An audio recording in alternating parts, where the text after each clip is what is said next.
All right, good folks. More and more people are starting to use the recession word. So I think that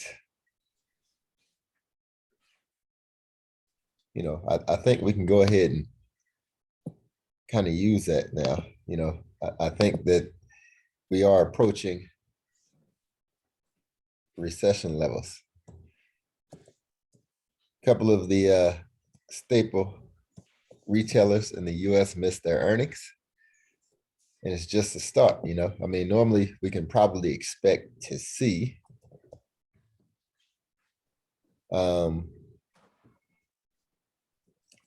layoffs and all that good stuff.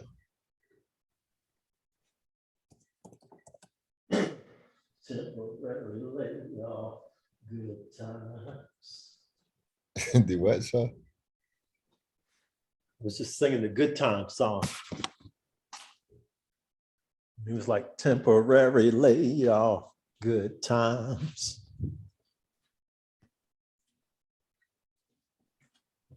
Yeah. Man, what was I? I was reading something this morning and they were bashing the Fed because the Fed didn't tackle this inflation fast enough.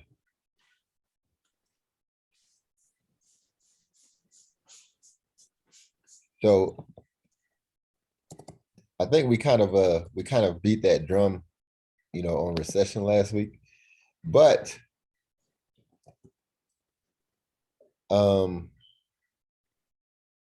China has some more news to come out about Evergrande.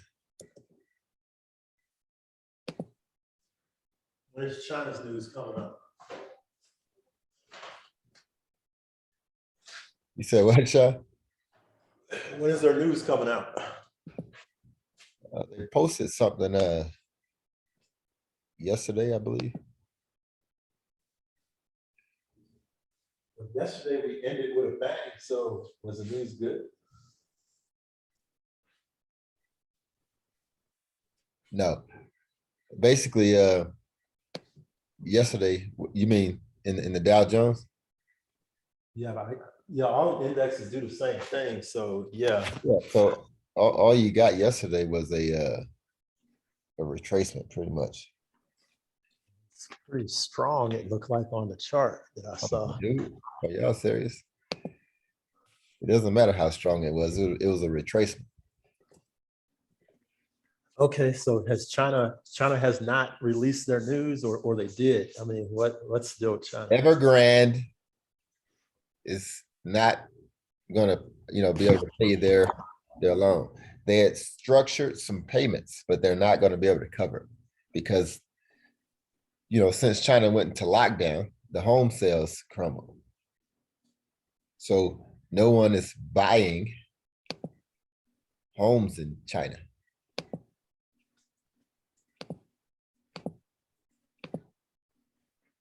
Let's look at this Dow Jones. This must be Prince. I'm sharing my screen now, Prince.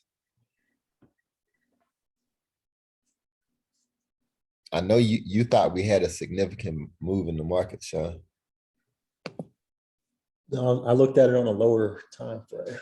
So the retracement, 677 points was a retracement, player.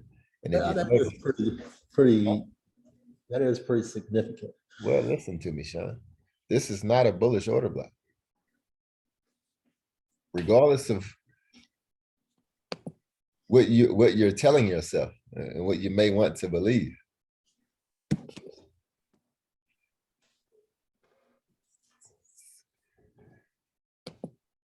Um, 2000 is not walking through that door.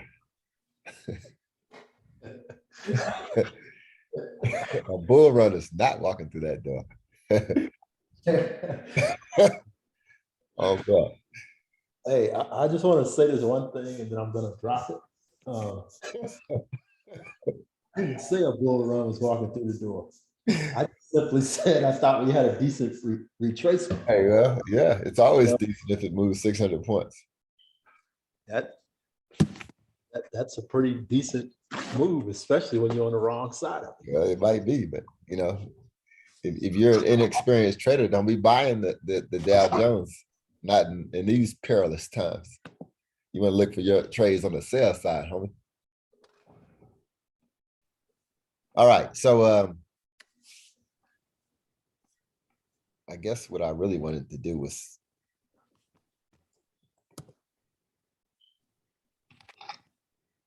go over this weekly trade that we had last week, and talk about these market conditions, because they're not the same as they were just a few weeks ago, right?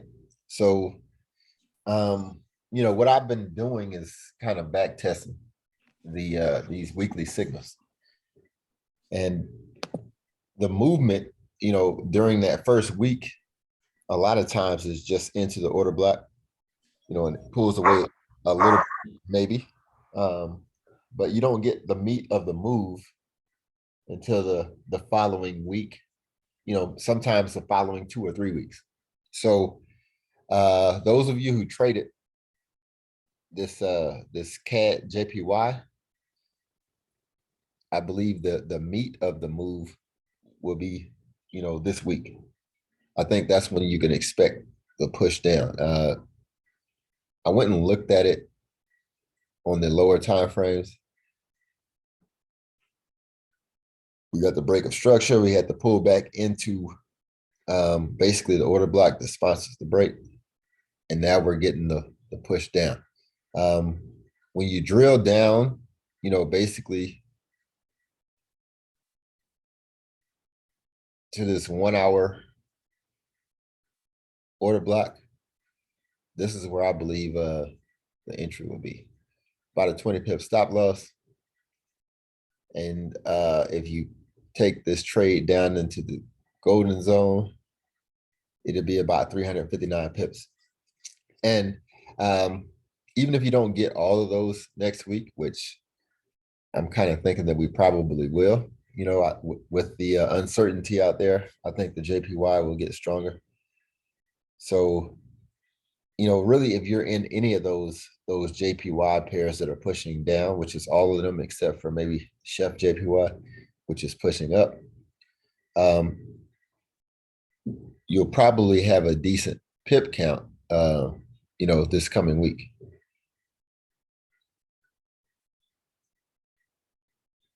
Don't be afraid to take your profit, when it pushes down. I know a few people have been, victim of they'll be in the trade to push all the way down, and they'll watch the trade roll back up. Okay. So, prior to this, war environment, and, prior to the economic fears, holding a trade is, that was the thing to do. Now, I'm more along the camps of taking your profits. All right, because when it retraces, you can probably, have a new opportunity. Or if you can read the charts good enough, you can drop down and you can buy it once it starts retracing. If you're not, experienced enough to do that, just continue to do what you're doing. Trade the order block, get wicked in, take the trade down. All right. If you're past that order block getting wicked in level, then trade the break. Right. When we had a break of structure here, if you know that this trade has to go back up to the zone to sell down, you could either be patient and wait for it to come back up here to sell it, or you can buy it up and sell it down. You have ample opportunity. And, now that we have, more than one person, trying to help people learn these smart money concepts, you'll start seeing that your confluence will kind of help you pull off your trade ideas, right? So if you look at this trade,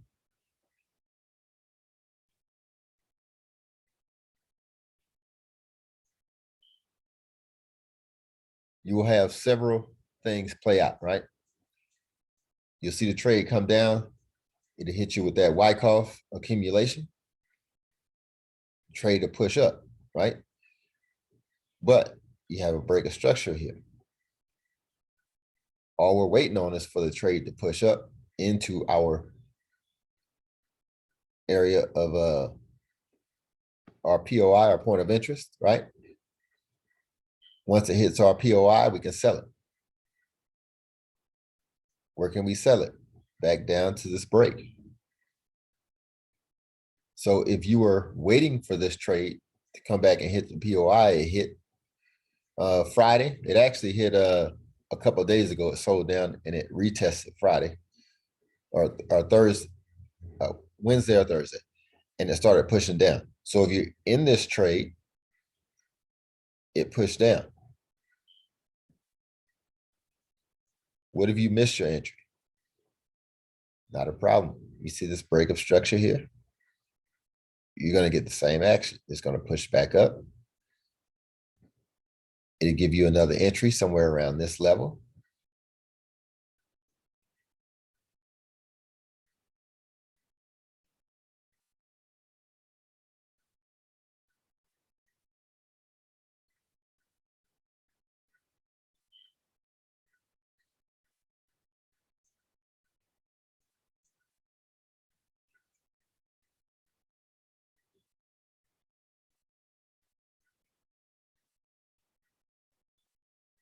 All right, this area that I marked up is about the 50% mark of this imbalance in the 4-hour chart. This is where I expect that price to push up to and give you your reentry, okay?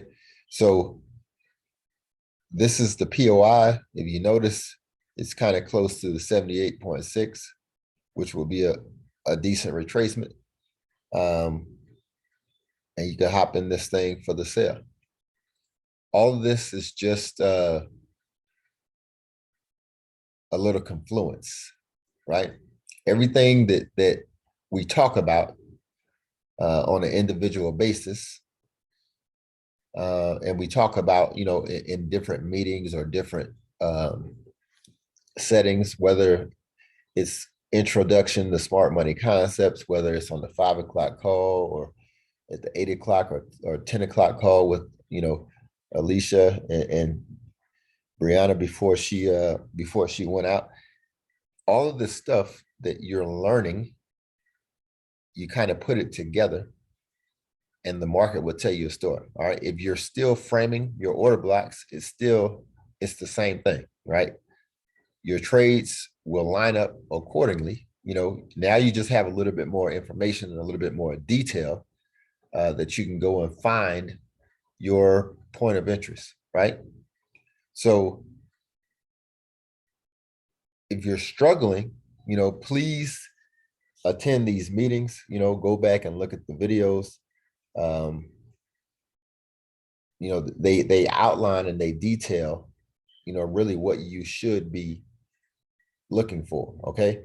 And, you know, there's a reason why they say that the patient trader gets paid, you know, because if you look at this and you think about this break of structure, you know, it happened back in March. The trade the trade from this break of structure didn't come to fruition until May, right? May 9th, it came back to your area of emphasis. That's a long time to wait for a trade, right? But that's if you're trading a daily. If you're trading a lower time frame, you would have probably gotten opportunities to trade on a lower time frame, the breaks, you know, a little bit differently. But if you're trading from the higher time frames, you have to be a little bit more patient. That's why they have the alarm feature on TradingView.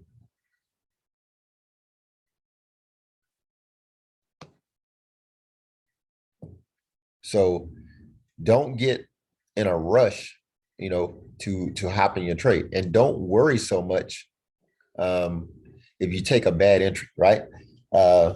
if you're risking 1% and you take a bad entry, let's say you have to use a larger stop loss or whatever, right? And you're worried about your lot size. It's a small lot size, but you find yourself in the trade, right? Even if you took a small lot size, you find yourself in this trade. Now you know it's going to pull back. This will give you opportunity to pick up a second position with a larger lot size, because your stop loss, the area that you cover, won't be as big as your initial entry. So if you're putting everything together that you're learning from these sessions, eventually you'll come up with your own system of how you're going to first enter the trade, and then secondly, how you're going to execute the trade. Whether you're going to stack positions, how you're going to approach your stop loss versus hedge, or hedge versus stop loss, how you're going to add entries. Once you add your second entry, are you going to move your initial entry into a break-even trade, so you'll have just one trade at risk? All those things matter, as a trader, and there's not a right or wrong way to do it, but there needs to be a definite way that you are doing it, and a definite way that you're approaching it, and you need to do it the same way every time. Everybody is a little bit different, when it comes to risk. Some people are more risky than others. Some other people don't want to lose 1%, so maybe they'll break their trades into a fraction of that percentage. But the key thing is, whatever you're risking, you need to be risking that at all times, right? Don't worry about your lot size. Your lot size shouldn't scare you off, okay? So if you find a trade that has a 3 pip stop loss, your lot size is going to be bigger than a trade with a 30 pip stop loss. Your percentage that you're risking should not be bigger. So if you have a 5.0 lot size, that 5.0, if you lose a trade, should still only cost you 1%, or whatever your percentage that you're trading is, okay? I've had a lot of conversations with a lot of people that get scared off by the lot size. And what I try to do is help you to understand that as a trader, you're putting yourself at risk every time you enter a trade. So the reward for that needs to be the same, right? If you're risking 1%, just risk your 1%. It doesn't matter what the lot size is. But if you're risking 1% and you're putting yourself at risk for 1% every time, but your reward is only 0.5%, because you're scared, then it's not going to work out well for you. All right. Generally speaking, people who enter the least amount of trades make the most money. Okay. The more you're in the market, the more you are, susceptible to being liquidated. It doesn't take a bunch of trades to make a bunch of money. It takes 1 or 2 good trades to make money. And the end goal here is to make money. Okay. Trade your setups and don't worry about the amount of money. Just trade your setups, calculate your risk, and enter the trade, right? I still subscribe to, if you lose 2 trades, close it out, get in your demo account and wait till next week. Most of the time, we can see setups a lot better on the weekend when the market is not moving. That'll give us a chance to sit down and come up with a strategy for the coming week. So when it does start moving, we know where we're going to enter, we know we're going to exit. It's kind of like preparing for a fight. We all have a plan of how we want to fight until we get hit in the mouth. So when the market hits you in the mouth, a lot of times you get discombobulated. So I encourage you to come up with a system that will allow you to be successful.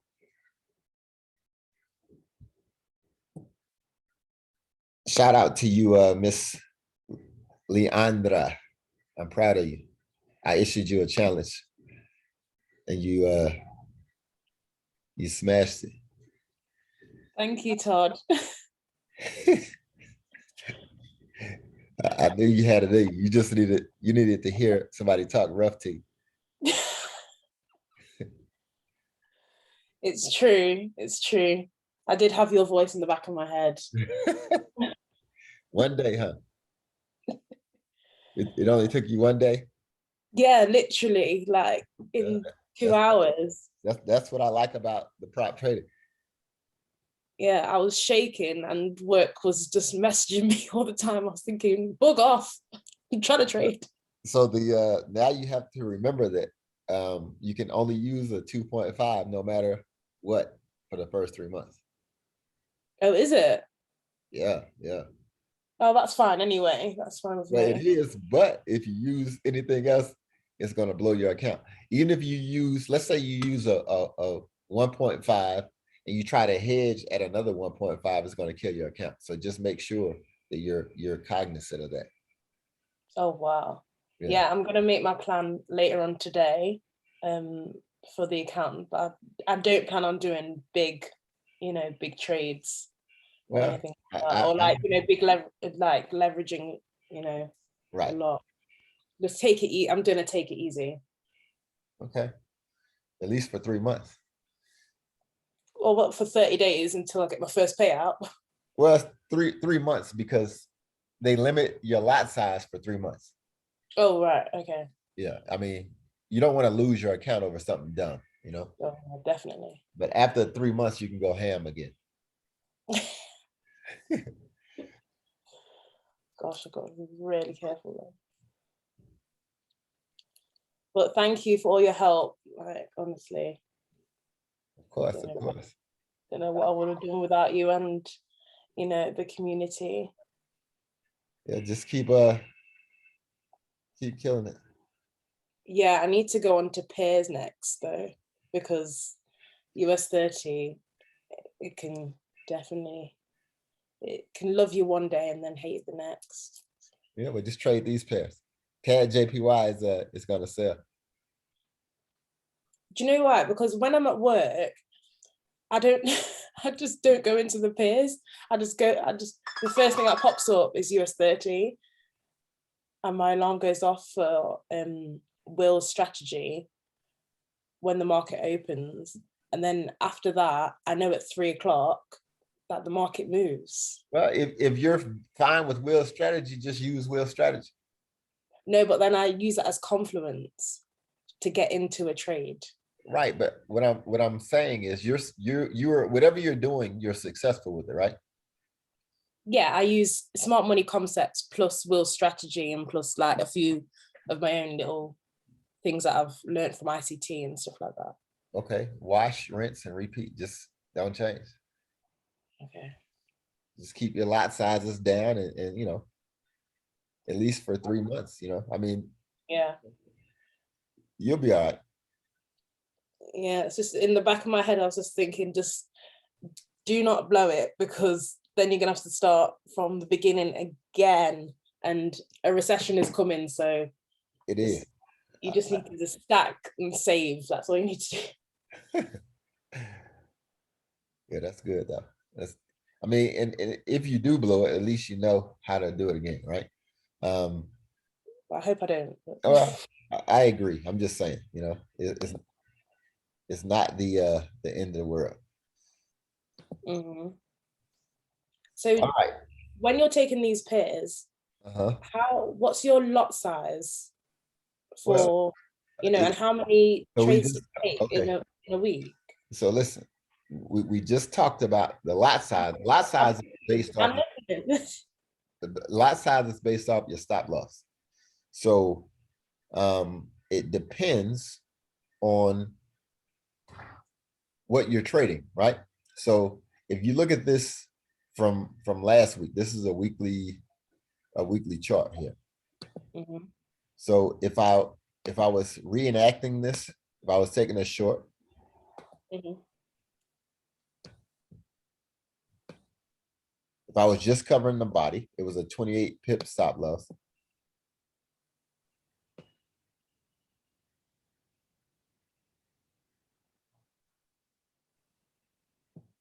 To make 118 pips last week, you came away with a 4.2. Your lot size would have been whatever, like your account is a 50K account, so you're risking 500 bucks.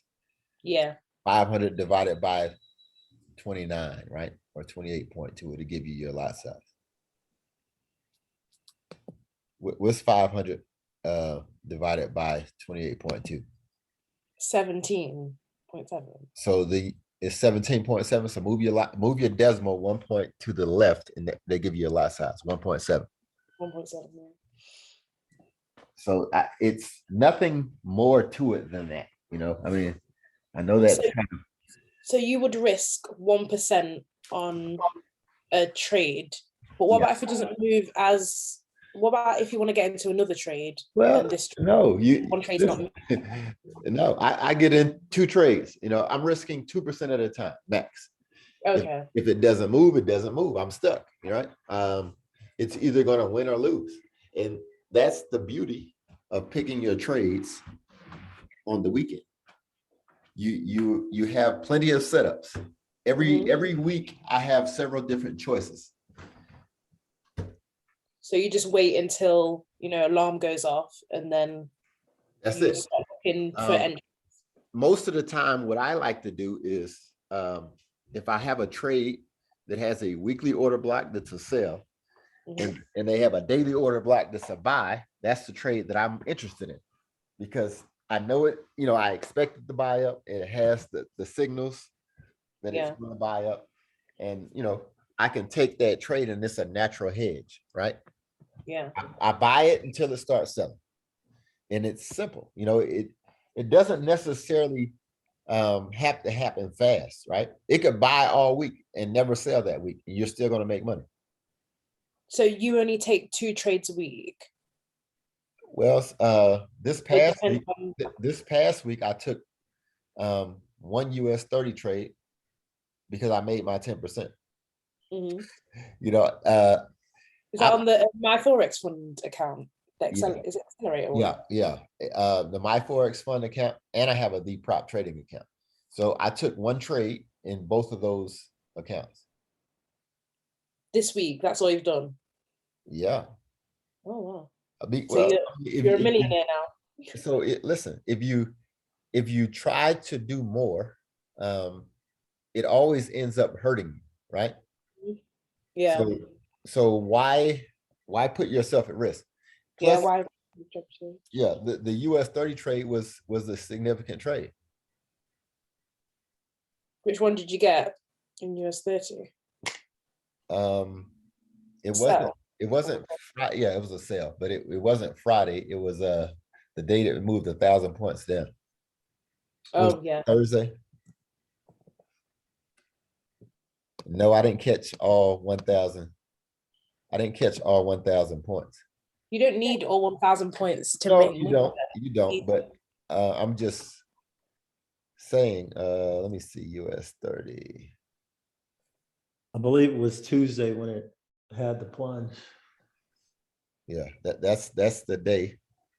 I mean, anybody could have traded that, Yeah, it started, I think, in the Asian session, and it was just a waterfall. This day, the 18th. It's Tuesday. It was Wednesday, I think. Wednesday, yeah. Yeah. So, I mean, that's all you need is that one trade. Todd, can you break down your analysis for that one, please? For the data that fell? Yeah. Jeez. Go on. Yes, ma'am. No way in hell that he knew it was going to go down 1,000 points. I don't think I didn't know that it was going down 1,000 points, but that's what I'm saying. It was. But you got into the trade though at a good time. Most definitely. Right. I want to know. 2 hours. I want to say your chart looks like mine. I'm thinking. So what it was was when did that happen?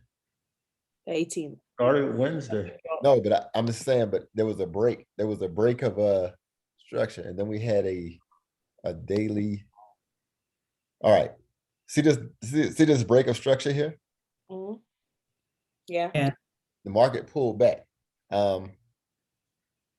I thought it was going to pull back into this order block, right?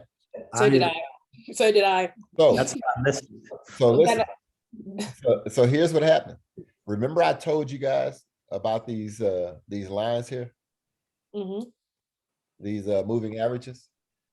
Whenever I saw it break at the moving average, I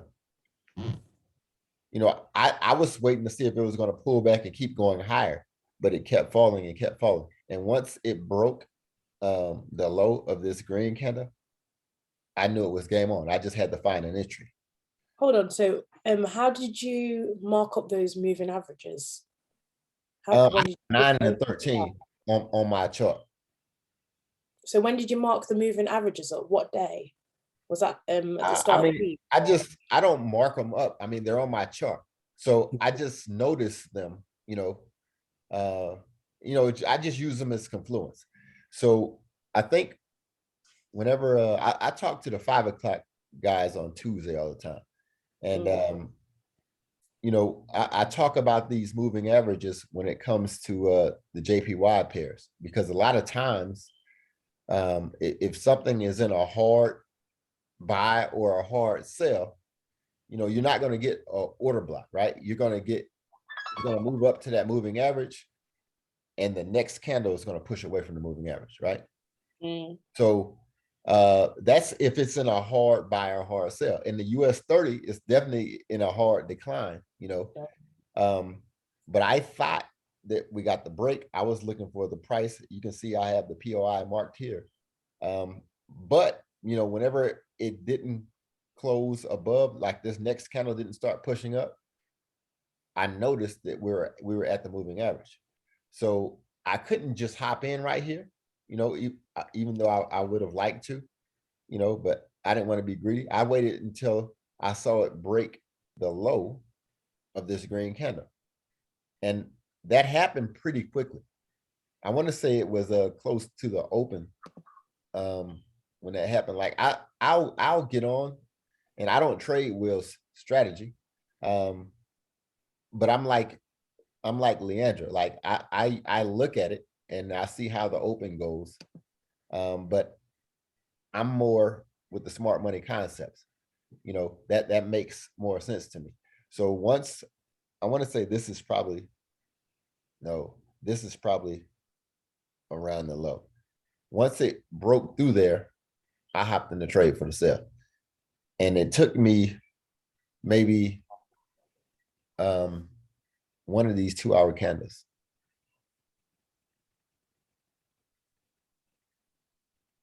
So go down to the 1 hour, please.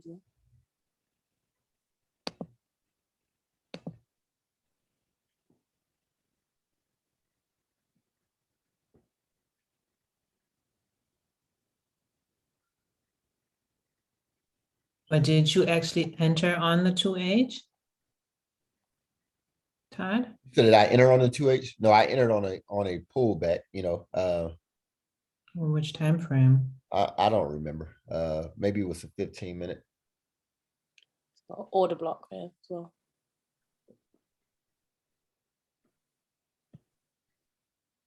In my case, I didn't, oh my goodness. I didn't wait until I got tapped in.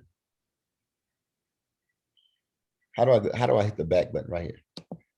Why is it not on your watch list? The US 30? Yeah. Because I don't trade it, well, I guess lately I've traded it more regularly, but I don't trade it like that. So I would have looked at on the 1 hour. Yeah, if you go to the left, I think it's on the 15th or the 6th, 15th. But this, I want to say I probably entered around here. But you see on the where the 13th of May is to the left, there's an order block on the 1 hour. So I would have marked that order block for price to So break. No, You go mean down to the left. Yeah, just below here is a order block. On there's the a 1 hour. oh, on the 1 hour. Okay. Yeah. I didn't wait for it. So this is I didn't wait for it to break any structure on the 1 hour, because once it did it, once it broke this daily low candle, the low of the daily candle, I knew it was cooking. Right. I mean, now it could have retraced technically, but that's a lot of movement, you know. And then we're at the moving averages. So that was confluence enough. And when you drop down to the lower time frames, everything was bearish. So I didn't know that it was going to drop 1,000 points, guys. I didn't know, you know, but you know, when I dropped down and I hopped in on that 15-minute, it just kept cooking.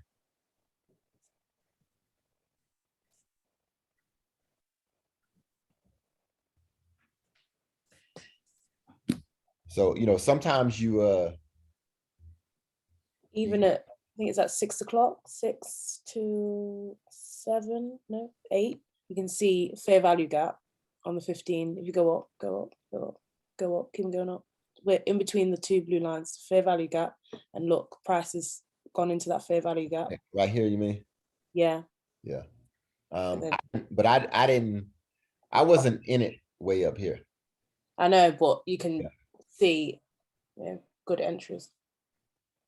There were definitely There's a lot of signs for entries on this. yeah, it was a bunch of there's all these pullbacks would have given you another reason to enter, right? If you could have picked, if you would have saw your movement on a higher time frame or your reasoning on a higher time frame, any of these pullbacks would have been great for entry.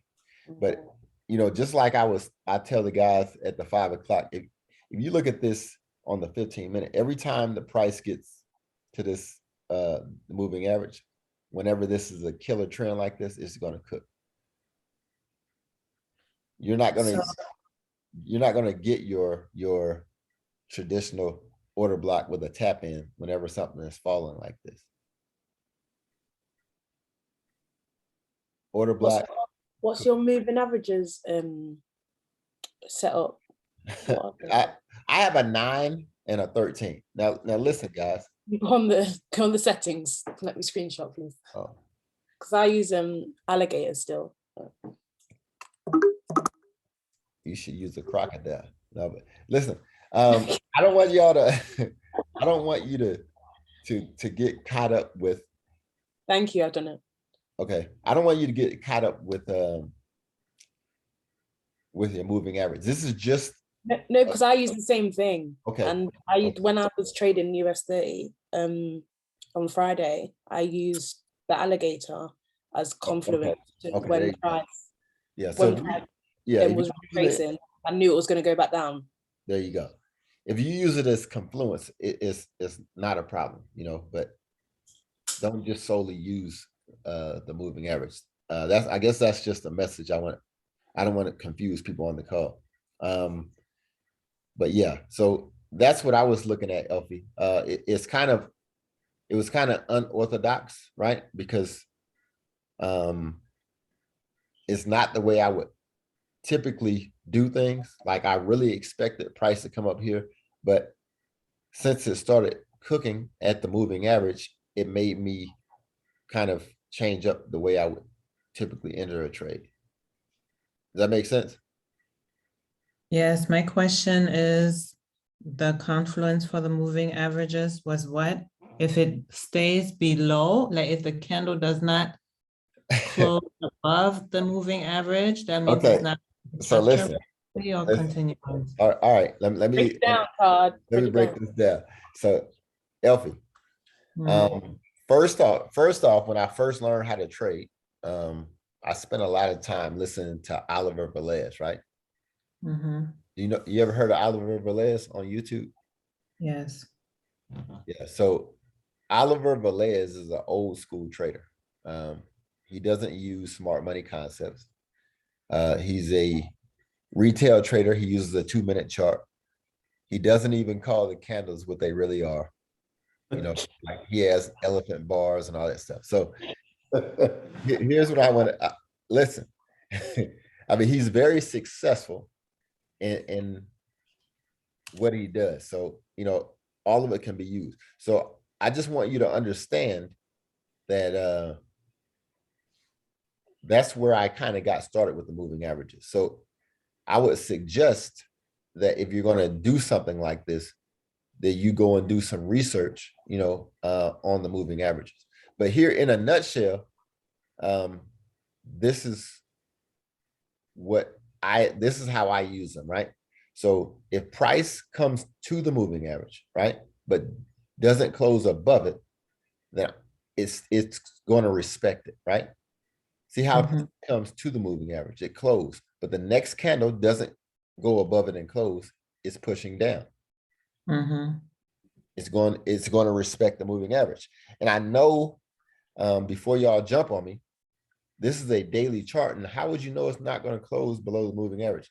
Because you drop down to the lower time frames, and the lower time frames, they have the same moving average is going to be on my charts, and on those lower time frames, these candles were below the moving average.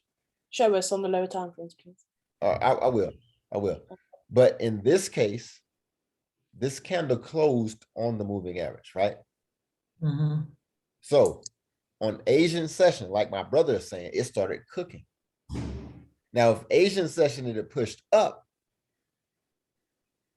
then I wouldn't have been able to use this, you know, as confluence. But Asian session, this started cooking. So I wake up in the morning and price is down here already, right? And it's pushing down. When the market opens, it keeps pushing down. So once it broke the low of this green candle, I hopped in it. Does that make sense? Yes.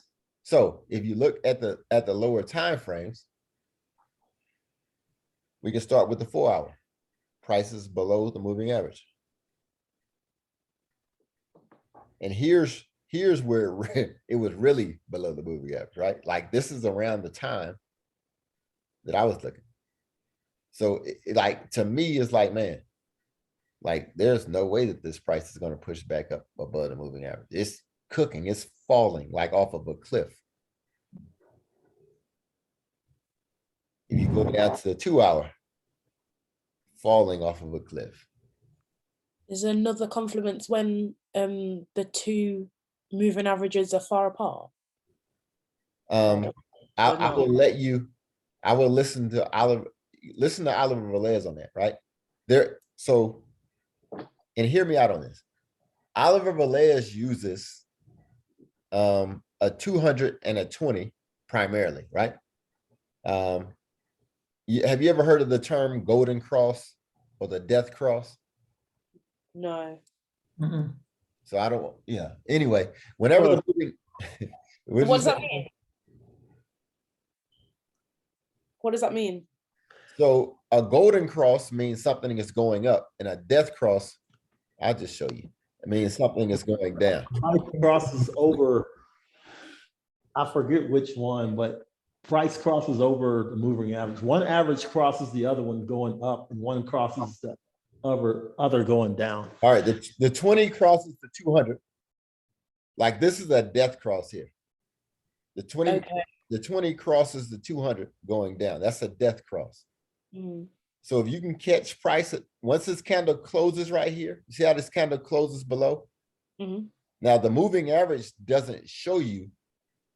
The moving average is a lag indicator. Yeah. So you're not going to see it there. But if you're watching this and you see this candle right here close below the 200, and this candle right here doesn't push up back there, dude, you can hop in this trade, this third candle right here with confidence. You can hop in here with confidence that it's going to sell. Because you got a candle that closed below the moving average. The next candle did not push back up above it. It closed below the moving average. The whole candle closed below the moving average, sell it. That's the death. You got the death cross. It's going to sell. So the golden cross is the opposite, right? when price crosses above the moving average and price closes here, you could have hopped there here for a buy, and that's a golden cross. Now, So just make your graph bigger, please, John. Yeah, there we go. so I would have never bought right here because this is not a buyer's market on the US 30. Like we all know that the US 30 is cooking off. So this is a retracement, but this is still considered a golden cross because the moving average cross.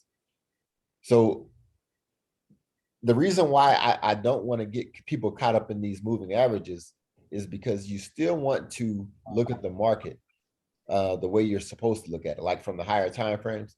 Like you have to understand the direction that the market is traveling. So I think we all know that the US 30 is selling. All the indices are selling, right? We know the fundamental reason behind them selling. You know, we talk about it every week. So I'm more interested in a death cross. I'm looking for a death cross so I can be a part of the movement, right? And this was a death cross. This candle closed below. You could have hopped in right here. You're going to make all this money right here. And then what Oliver Velez will tell you is that once the price gets too far away from this moving average, it's always going to come back to it. He'll tell you price can get away from the moving average, but it's going to come back to it. And this moving average, the 20, can get away from the 200, but it's always going to end up coming back to the 200. Does that make sense? So yeah, that's how I was using Confluence when I was trading US 30 yesterday. So this is a picture of power going down. You have the price below the 20, which is below the 200. This is the picture of power going down. So if you get this death cross, price below the 20, 20 below the move, this 200, you can enter this trade and you're gonna make a lot of damn money. And the higher the time frame that this happens, the more money you're gonna make. If this was a daily chart and you get this death cross on a daily chart, you're gonna have all these days of sales, and you're gonna make all of this money. So does the death cross mean that it's not going to retrace?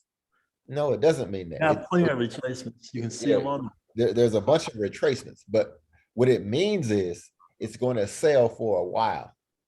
Okay. You know, so if you look at this, if you look at the US 30, we got the death cross. We got a death cross right here, right? You get a retracement and look at this cook-off. Like we don't know when this price is going to go back above the 20 or the 200, but this is a death cross. So if you entered the trade here, you'd have went and draw down here and here, but look how much profit you'd be in right now.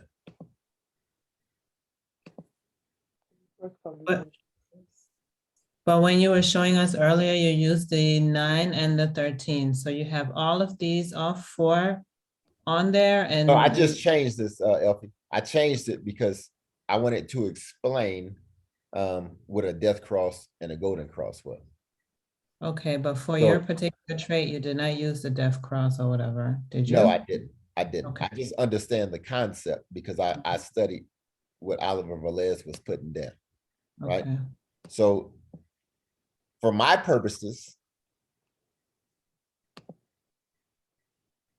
I use the 9 and the 13 because I like to know when I'm dealing with a hard trend, right?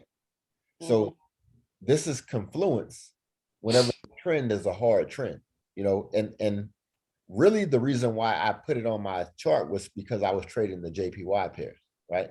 So but when would you switch over to the other two? Never. You said, why did I just do that? When would you change over? Never. You know, I haven't changed in a long time. I mean, maybe if I just wanted to see if I was getting a death cross or whatever. I don't trade like that, those retail concepts. So I don't have any reason to use the 200 and the 20 right now. Okay. I mean, there's a way you can do it. That's all I was just saying. But I wanted to use this for the JPY pairs because these trends were hard as hell. I mean, you can't wait for a bullish order block and on the daily and think you're going to catch a trade. It's just not happening when the trend is so hard like this. So I had to switch to an alternative means of confluence that'll help me gauge the trade, right? So you see how this thing rode the line all the way up, and now it's flipped, right? Now price is below the line, so you should be looking for Sounds. the price to ride right back now, right? So that's all. That's how I use the moving averages as confluence. Okay, thank you. Yeah, okay. I still use smart money concepts primarily, right? This is just an eyeball test that lets me know I'm in the right direction. Yeah, that's a good confluence for the higher time frames to know the trend direction. So this is the trade that it's another trade that's setting up nicely, right? We had a bearish order block 2 weeks ago, and then we had the dollar cook off a little bit last week, right? If you look at this weekly chart, you don't really, you just see the order block. I think it's the 12-hour. We got the break of structure. We got this break of structure on the 12-hour. From here to here is your break of structure. There's an order block somewhere up here that causes break of structure.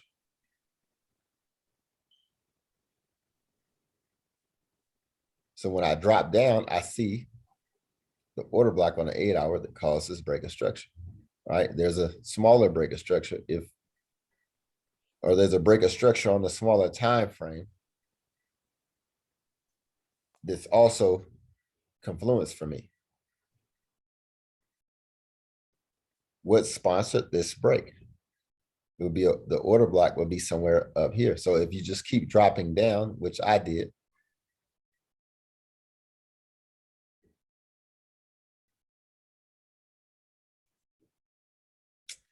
I found that order block on the 2-hour. So I expect price to push back up into this area before it pushes down. Does that make sense? Yeah, that Yes. makes sense.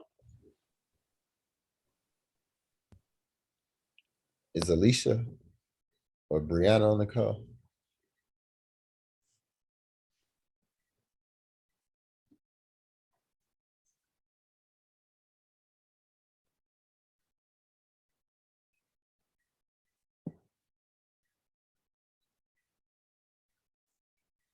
All right, for the people who've been attending the smart money beginner courses, got you a little distribution, Wyckoff distribution plan out right here. Here's your area of relative equal lows. You're gonna get price is gonna come back and give you an entry. You can sell this down. Do I have anybody from the smart money concepts? Classes on Sunday.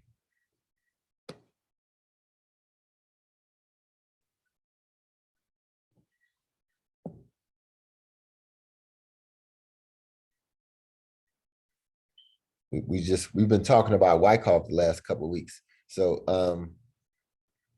just another level of confluence. All right, let's talk about US oil. Is Martha here?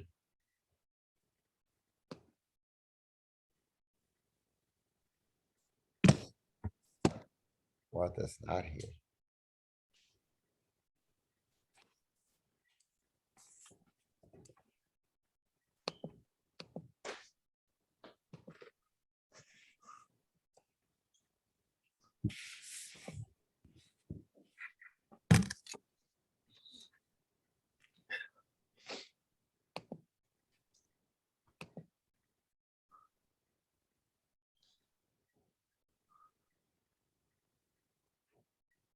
I don't know why Martha loves trading this oil so much. So, all right, we got our break of structure here. There's the daily order block that I would like to see price come back to. I wish I could find the Oana charts for this oil because it'll make it a lot easier.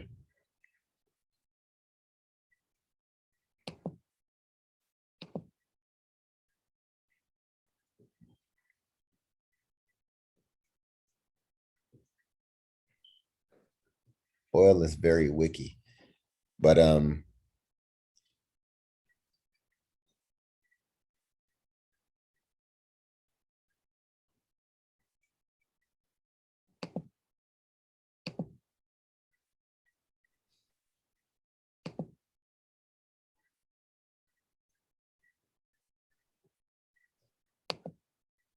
there's an imbalance.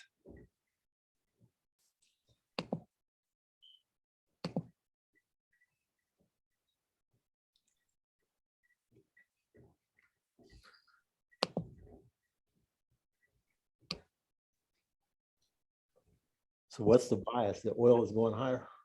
Oh, it's damn sure going higher.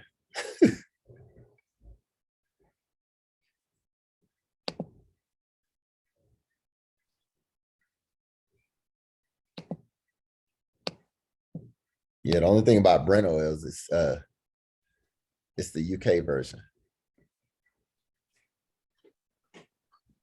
Go to the daily chart.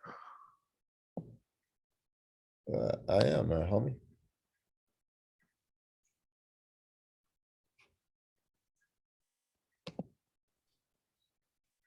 They do. They move similar, if not the exact same. They're very similar. But I know Martha trades this, West Texas crude. So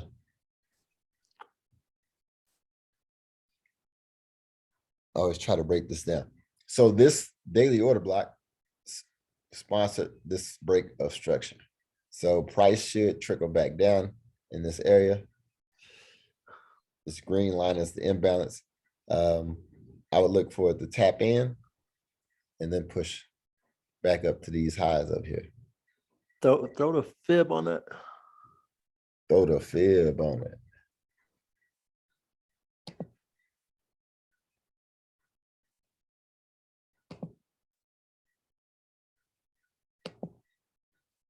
The green line at the 78, 79, 80. About 80. Yeah, about 80.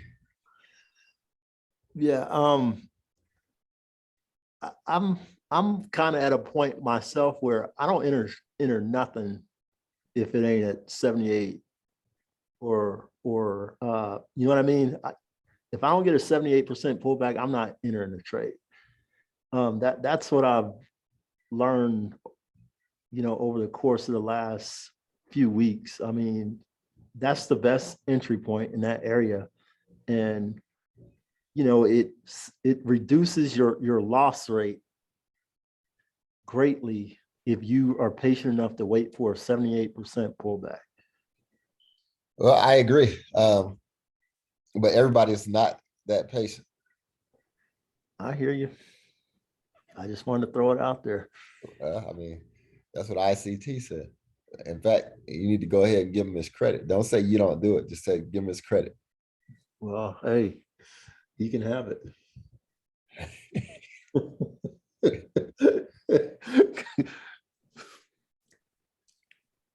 I mean, I used to be a big subscriber to the 0.618,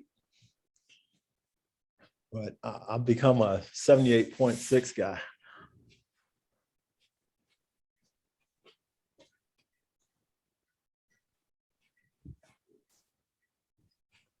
Well,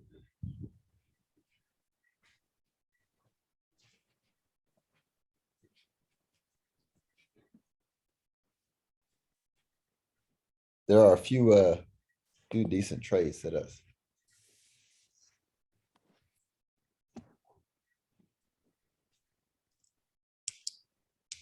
This is what I'm looking forward to. I'm looking for these arrows to push up.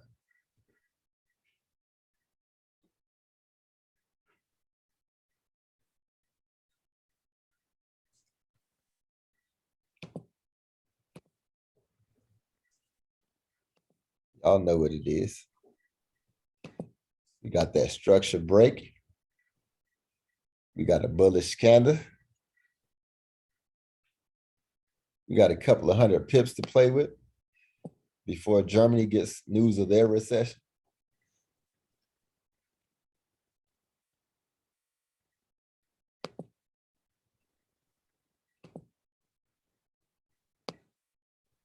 It's more than a couple of hundred pips, but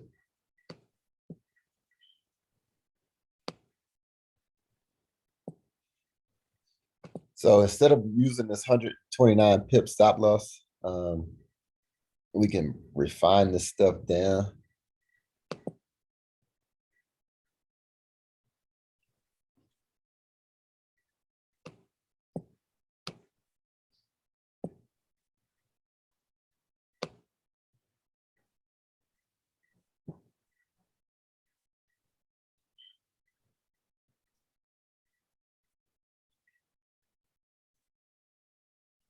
All right, so here's a break of structure going up.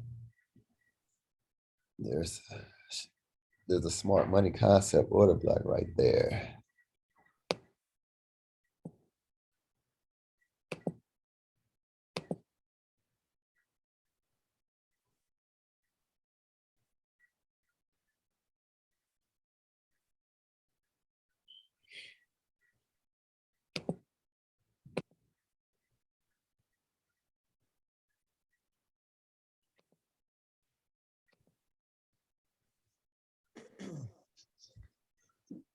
You know, I think the easier way is to drop down to, I don't know, the hourly or maybe the 15-minute and throw a Fibonacci on it and find your 78.6.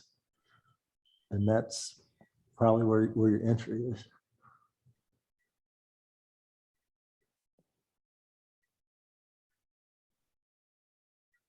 How many pips is this? Too damn many.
Now you said throw the fib right here. Say what? What'd you say? I say you would say throw the fib on it. I would go from the lowest move to the high Yeah. of it. I don't think that's And I know you don't think it's going to pull back that far, and it might not, but that's how I would do it. And right down in there is probably where it's going to pull back to. This is where I think it's gonna pull back to. You think it's gonna pull back to here? That would be my guess. That's the optimal entry point.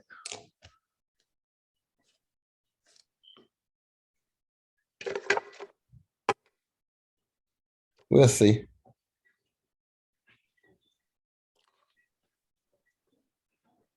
I think this order block is the one that sponsored the break of that structure.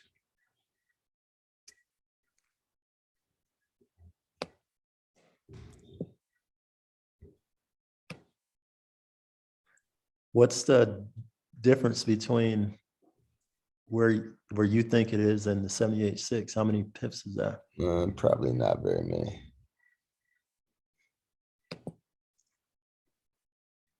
About 40 pips. Right. So I don't know if you just don't want to miss the move. I mean, maybe you put a 40 pip stop loss. tree at both places. Maybe I don't know, but I guess you could do that. Still a 1-to-11 ratio. If it pushes all the way up to the, it still give you your 10%. But I don't know that I don't think we'll get that whole move next week. I don't know. I expect it to take months, you know. I ain't gonna take no months, but What was that other one that you showed us earlier where it broke structure and it took like I think it broke structure in March and you got the pullback in May. yeah. Now, listen, in this case, it's the same thing. This was a break. The pullback up here might not be, until 2 months from now.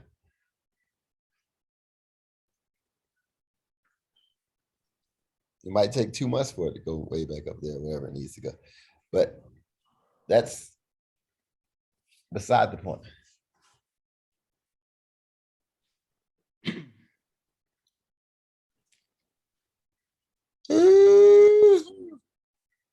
You guys want to look at any other pair?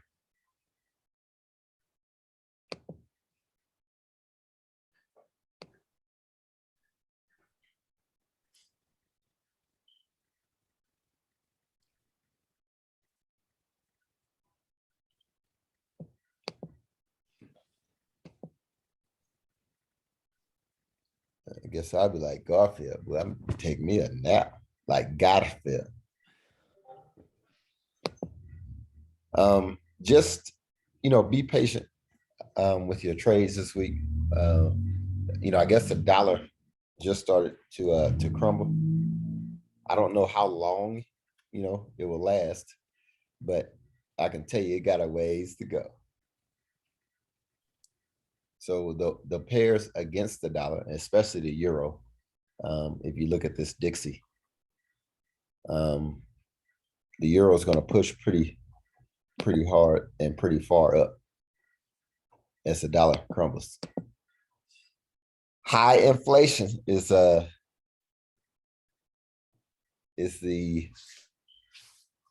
catalyst,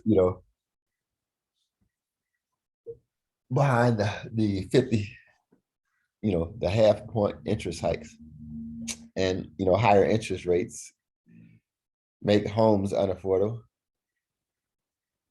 And it makes borrowing money unaffordable. And people stop spending their money. They can't run them credit cards up. You guys have any questions? Any comments?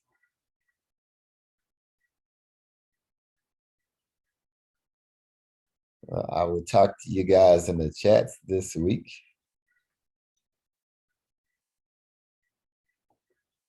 Y'all have a good one. Thank you, Todd. You're welcome. Thank you. Thank you. Thank you. Bye. Hey, Elfie. Yes. Let me find out you use moving averages this week. Have you screwed down a strategy? I know you trade Will US 30 or on the German 30 a lot of the time. I need to talk to you, so we'll talk later. Okay. Okay. Effie, you got this. You're gonna pass. Exactly. Thank you. I gotta talk tough to you.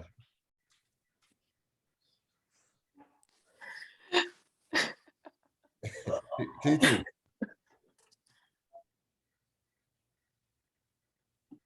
TT.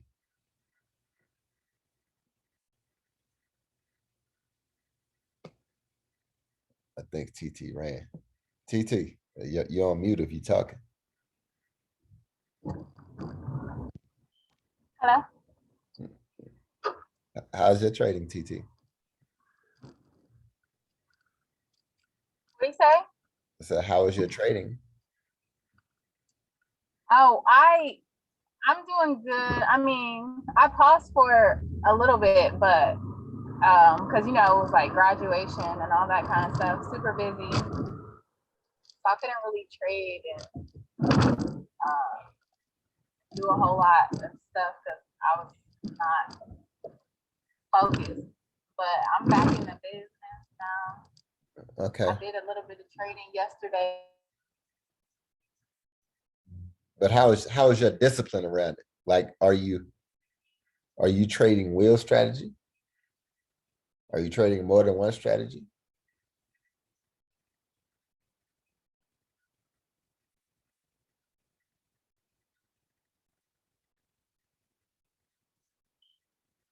TT?